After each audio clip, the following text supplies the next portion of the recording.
Crying in H Mart is a memoir about grief and Korean cooking. It's about losing my mother to an aggressive GI cancer and how I used Korean cooking to navigate my grief and as an alternative type of therapy.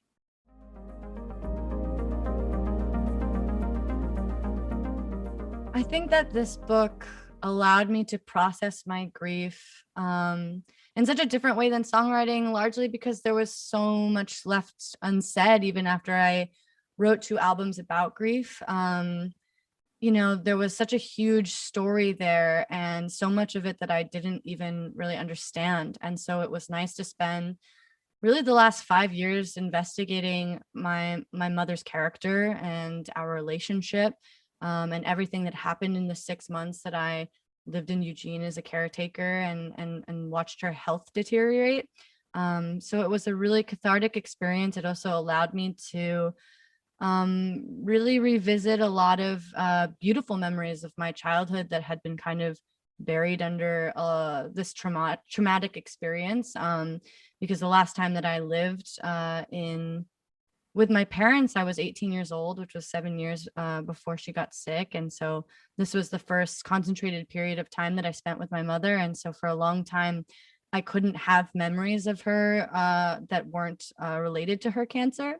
And so part of my love of Korean cooking became this kind of excavating of her memory of before she was sick and before illness entered our lives. And I think that I was also able to really begin to relive a lot of those really beautiful memories from my childhood in writing this book.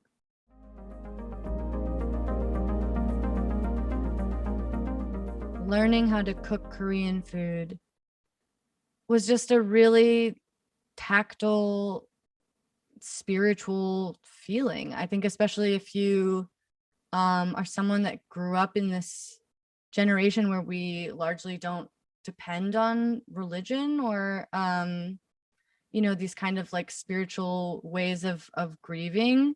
It is a beautiful, like, meditative, reflective process of time that you can really carve out for yourself. And a lot of Korean cooking just feels like really rooted in history and very ancient. It's a longer process and involves a lot of really complex flavors. So I definitely felt like it was an important part of connecting to my heritage and really helped me to remember a lot of really beautiful parts of my upbringing. I think the most important part of making kimchi is time.